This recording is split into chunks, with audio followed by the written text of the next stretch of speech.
This week's episode of Doctor Who saw yet another classic series villain return. Omega, the greatest Time Lord, the first Time Lord, one of the founding fathers of Time Lord society. But just who is Omega? What is his past with the Doctor and in the Doctor Who universe in terms of his previous appearances on screen and in the expanded universe? Well, that is the question I'll be answering today. I'll be doing a similar deep dive to the ones I've previously done about the Rani and Susan, the Doctor's granddaughter, so if you haven't seen those already, go and check them out.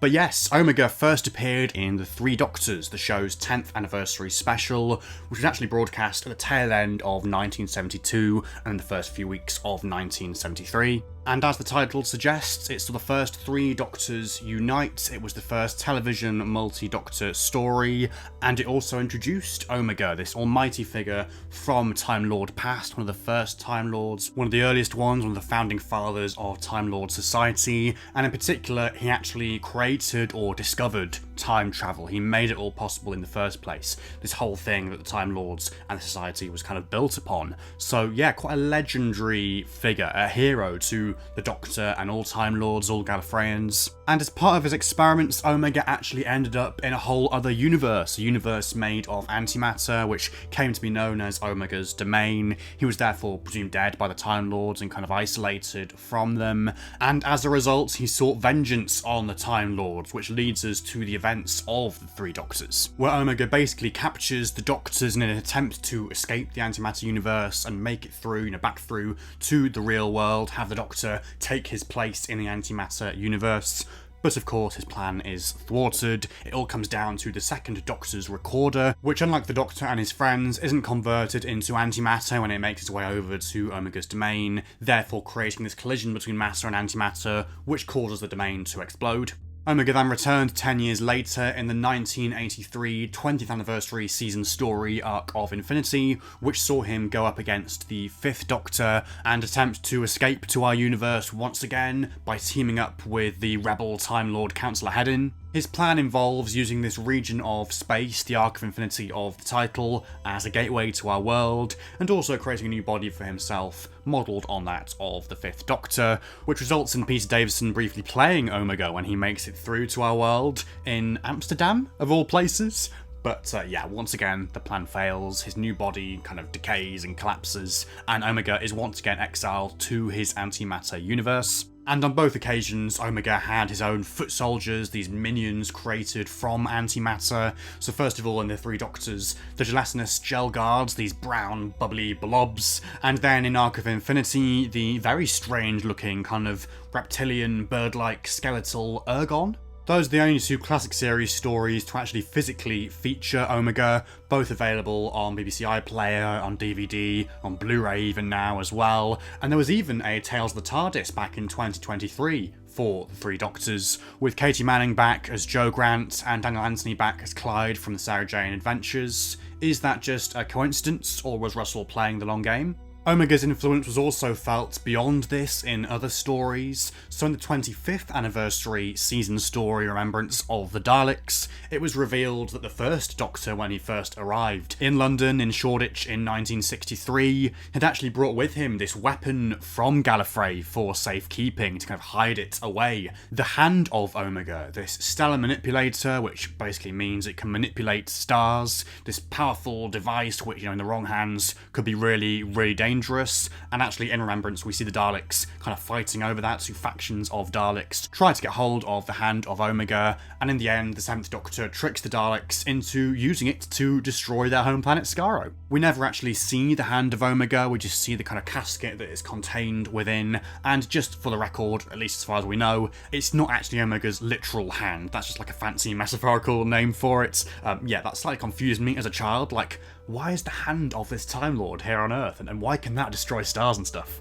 More recently, in the new series, in the 50th anniversary story, The Day of the Doctor, we hear the Time Lords in the Time War refer to the Omega Arsenal, this place on Gallifrey where forbidden weapons are stored, including the Moment. And in the Timeless Children, we do actually see Omega again. He does actually return in a manner of speaking in the flashbacks to the kind of founding days of Gallifrey and Time Lord society. We see Tecteun, the second incarnation of Tecteun, with a Time Lord collar on, next to two other Time Lords who aren't named on screen. They're not even seen properly, they're only seen from behind, but they're very much implied to be Omega and Rassilon, the two other founding fathers of Time Lord society, and the script for the Timeless Children actually confirmed that that was the intention later on. We even got a brief glimpse of these incarnations of Omega and Rassilon in a photo released a few months down the line. There have also been various audio stories to feature Omega, so Big Finish have done 3 stories, I believe. I've not listened to any of them, but there's Omega from the Villains trilogy from 2003, a kind of character study of the character. Then there was the 7th box set of the Gallifrey series, Intervention Earth, in 2015, which saw original Omega actor Stephen Thorne return to the role, and the lines spoken by Omega at the climax of Wishworld are actually taken from this story, reused from this story, because Stephen Thorne sadly died in 2019, so he was unable to record any new dialogue. 2023 brought the audio novel The Box of Terrors, which saw Omega once again face the 3rd Doctor, but also the 4th Doctor and 2 versions of Sarah Jane. And in the interim, Cutaway Comics had released their own Omega comic series, including an audio adaptation in 2022, with none other than Brian Blessed playing the role. Which brings us to the current series, the current story, Wishworld and the Reality War. So at time of recording, the Reality War is still yet to air, but we have had the reveal that Omega is back. The Rani's plan with this whole Wishworld that she's created and then destroyed was all part of a greater scheme to release Omega from the Underverse, and according to lines from the trailer for the Reality War, to use his body to create a new Gallifrey.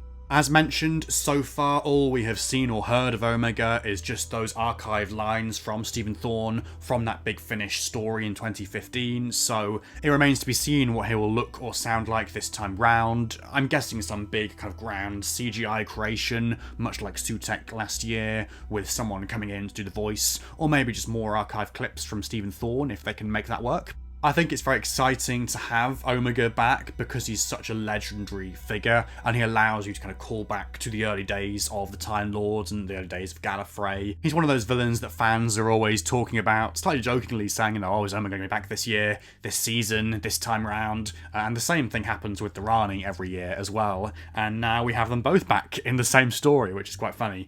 But yeah, an interesting situation we've got here where the Rani is trying to summon Omega and bring him back, kind of looking up to him and kind of playing on this idea that he is this legendary figure who all Time Lords kind of worship almost. I'm also guessing that Omega will kind of retroactively now be part of the pantheon of gods, because in that first story, he was this kind of figure who was always very ambitious. He'd created time travel in the first place, and there's that line where he says, a hero. I wasn't just a hero, I wanted to be a god. I should have been a god. So that ambition was there from the very start. Perhaps he has now literally evolved into a god, like with Sutek last year. And I suppose if any villain from the show's past is going to be promoted to a god, the god of all gods, the head of the pantheon, the ultimate big bad, it makes sense for it to be Omega. But yes, there we go, a brief history of Omega. What are your thoughts on his return, and what are your hopes for how he is dealt with in the Reality War? What do you want to see from Omega? What should he look like? What should he sound like? Who should play him? Let me know all of your thoughts and theories in the comments below. Please do leave a like if you have enjoyed this video, and subscribe to the channel if you're new for more coverage of the Doctor Who Season 2 finale. But otherwise, until the next one, thank you so much for watching, and goodbye for now.